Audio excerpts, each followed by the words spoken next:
بسم الله الرحمن الرحيم السلام عليكم ورحمة الله وبركاته دمانتين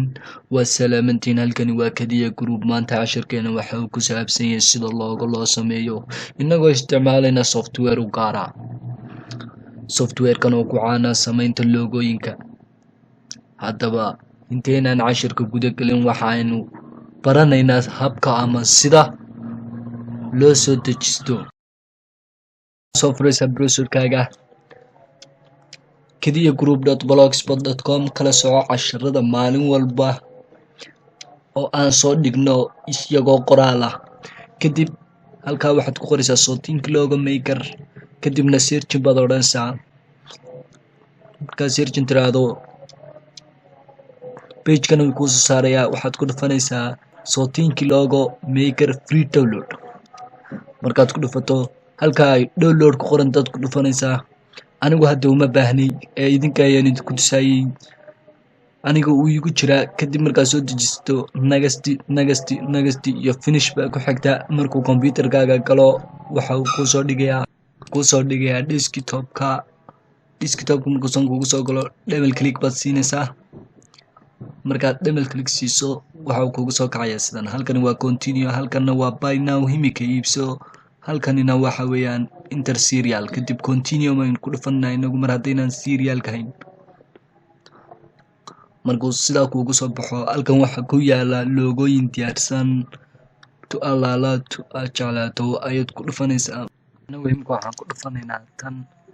markii doonayno inay magac ka bedelno double click ayaynu ku dhufanaynaa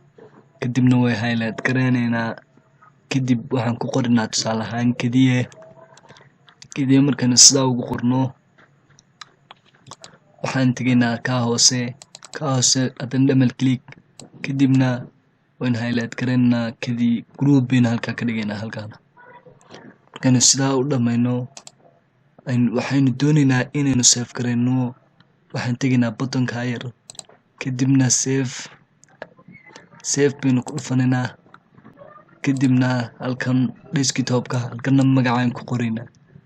kadiya group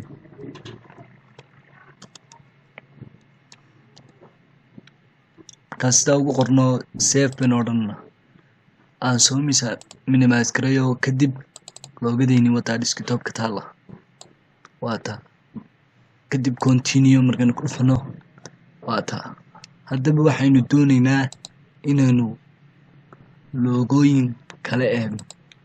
logooyinkan kale way firbadin waa ilaa 200 logo mid bay ka sii qurux badan tahay doontaad ku dhufan karaysaa bedelaysaa laakiin inagu himko ma baahnin waxaan doonaynaa inaynu mid inagu gacanteena ku sameeyno waxaan tageynaa buttonkan yar bay ku dhufanaynaa kadib new blank baan ku dhufanaa markaanu sida new blank ku dhufano logooyinkan baynu mid soo qaadanaynaa mid ka mid ah haddii aynu ka weyno midina qancisa waxaynu soo furaynaa halkan yar kadibna halkan aynu ku dhufanaa kadib tanaan ku dhufto tanaan soo qaado kadib waan soo jiidaynaa halkanaan keenaynaa markaan saa u keenno magaca bin doonaa inaynu ku hoos qorno tagaskaas ayaan tegaynaa markaan tagaskaa tagno magacaan ka bedelaynaa halka yar waxaan ku qornaa halkanaan soo jiidaynaa markaan soo jiidno magaca ayaynu ka bedelaynaa magaca markaynu sidaa uga bedelno waxaan doonaynaa inaan kalarka ka bedelno ma inaan jiidno inaan weyneynaan doonaynaa markaan saa weyneyno inaan kalarka ka bedelno ayaynu doonaynaa kadib waan ku dhufanaynaa kalarada halka yar baa laga doortaa ama halka yar kadib waxaan doonaynaa inaynu save gareyno maadaama aynu dhamaynay sidoo kale save kadibna magaca aynu ka bedelaynaa save markaa save baynu agasana aan soo minimize gareeyo oo ka loogadeeni labaadna wata aan ku dhufto markaan sidaa ugu dhufto continue baan odhanaa wata software-kan ma laha GPG maadaama uu aanu lahayn serialkii software ayaa looga dhigaa gbg cashirka ku xiga ayaynu ku dhigan doonaa haddii ilaahay awoodda leh uu qadaro. waxaan idinkaga tegaynaa assalaamu calaykum waraxmatullaahi wabarakaatu. subscribe iyo like.